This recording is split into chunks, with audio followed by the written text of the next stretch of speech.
नमस्कार. आज आपण एका खूपच इंटरेस्टिंग जातक कथेबद्दल बोलणार आहोत.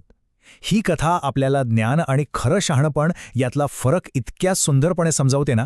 चला सुरू करूया. सगळ्याची सुरुवात होते एका ओळीने. काळ सर्वांना खातो हे कोडं आहे जे आपल्याला एका खूप मोठ्या सत्यापर्यंत पोहोचवतं.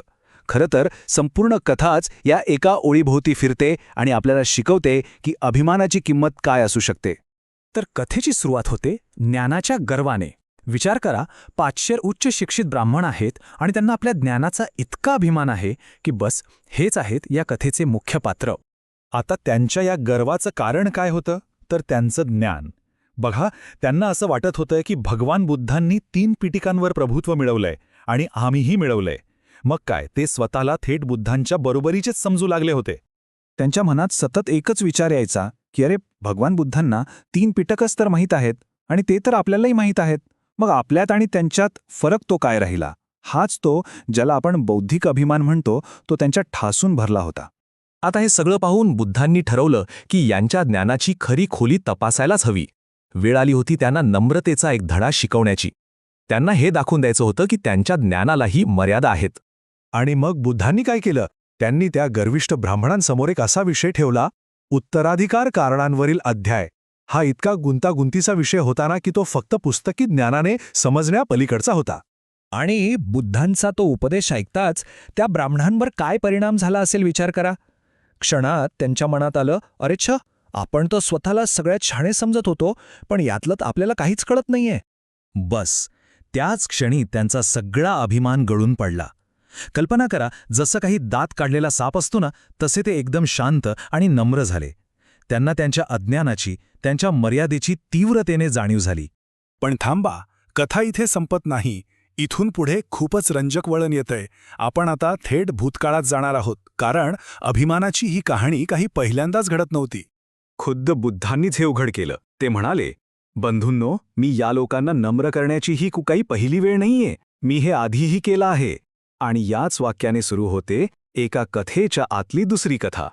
तर मग चला जाऊया बनारसच्या भूतकाळात. एकेकाळी तिथे बोधिसत्व एका महान गुरूच्या रूपात राहत होते आणि त्यांच्याकडे किती शिष्य होते? बरोबर 500. आणि गंमत बघा, इथली परिस्थिती अगदी आत्तासारखीच होती. म्हणजे बोधिसत्वांनी 3 वेदांवर प्रभुत्व मिळवलं होतं आणि त्यांच्या त्या 500 शिष्यांनीही तेच केलं होतं. ओळखली ना पुनरावृत्ती? आणि साहजिकच त्यांच्याही मनात तोच विचार डोकावला जो त्या ब्राह्मणांच्या मनात आला होता. आपल्याला पण तेवढंच येतं जेवढा आपल्या गुरूंना येतं. आपल्यात काहीच फरक नाही. अभिमानाचं तेच चक्र बघा पुन्हा फिरत होतं. आणि इथूनच सुरू होतो भूतकाळातल्या कथेचा खरा संघर्ष. आपल्या शिष्यांचा हा गर्व बोधिसत्वांच्या लक्षात आला होता. मग त्यांनी ठरवलं यांना एक आव्हान द्यायचं, पण असं आव्हान ज्याचं उत्तर कुठल्याही पुस्तकात मिळणार नव्हतं. झालं असं की एके दिवशी शिष्यांनी पाहिलं की त्यांचे गुरु एका बोरीच्या झाडाखाली बसले आहेत. आता त्यांना त्यांची थट्टा करायची होती. ते त्या झाडावर बोटांनी टकटक करू लागले आणि म्हणाले, काय हे निरुपयोगी झाड? म्हणजे उद्धटपणाचा कळस होता हा. हे ऐकून गुरूंनी शांतपणे त्यांना एक कोडं घातलं. तेच कोडं, काळ सर्वांना खातो, अगदी काळाला सुद्धा. मग मला सांगा, त्या सर्वांना खाणाऱ्याला कोण खातं? हे असं कोडं होतं ज्याचं उत्तर कोणत्याही वेदात सापडणं शक्यच नव्हतं. गुरूंनी त्या गर्विष्ठ शिष्यांना उत्तर शोधायला 7 दिवसांची मुदत दिली. हे आव्हान त्यांच्या पुस्तकी ज्ञानाच्या खूप खूप पलीकडचं होतं. 7वा दिवस उजाडला.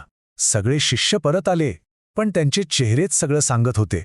7 दिवस डोकेफोड करूनही त्यांना त्या कोड्याचा साधा अर्थही लावता आला नाही. आणि आता येतो कथेचा तो क्षण जिथे त्या कोड्याचा खरा अर्थ समोर येतो. आणि याच क्षणी आपल्याला ज्ञान आणि शहाणपण यातला नेमका फरक काय आहे हे स्पष्ट होतं. गुरूंनी उत्तर दिलं, काल घासो, म्हणजेच सर्वांना खाणारा. याचा अर्थ काय? तर तो माणूस जो अस्तित्वाची, जगण्याची तहान संपवून टाकतो आणि असं जीवन जगतो की त्याला पुन्हा जन्मच घ्यावा लागत नाही. हे उत्तर फक्त पुस्तकी ज्ञानाचं नव्हतं, हे खरं शहाणपण होतं. मग गुरूंनी त्यांना स्पष्टपणे सांगितलं, याचं उत्तर वेदांमध्ये नाही. तुम्हाला वाटतं की मला जे माहीत आहे ते सगळं तुम्हालाही माहीत आहे, पण एक गोष्ट लक्षात घ्या, मला असं बरंच काही माहीत आहे जे तुमच्या ज्ञानाच्या पलीकडचं आहे. गुरूंचे हे शब्द ऐकून शिष्यांचा सगळा गर्व उतरला. त्यांनी आपल्या गुरूंची क्षमा मागितली आणि पुन्हा एकदा नम्रपणे आपापल्या कामाला लागले. त्यांचं जणू काही रूपांतरच झालं होतं. आणि मग बुद्ध पुन्हा वर्तमानात येतात आणि दोन्ही कथांची मोड बांधतात. ते सांगतात, त्यावेळी हे जे ब्राह्मण आहेत तेच ते 500 शिष्य होते आणि मी स्वतः त्यांचा गुरु होतो. ह्या एका वाक्याने ह्या धड्याचं कालातीत महत्त्व सिद्ध होतं. तर ही कथा आपल्यासमोर एक खूप मोठा प्रश्न उभा करते नाही का, की आपलं ज्ञान गर्वत कधी बदलतं आणि त्याला खऱ्या शहाणपणात कसं बदलायचं, हा प्रश्न प्रत्येकाने स्वतःला विचारायला हवा.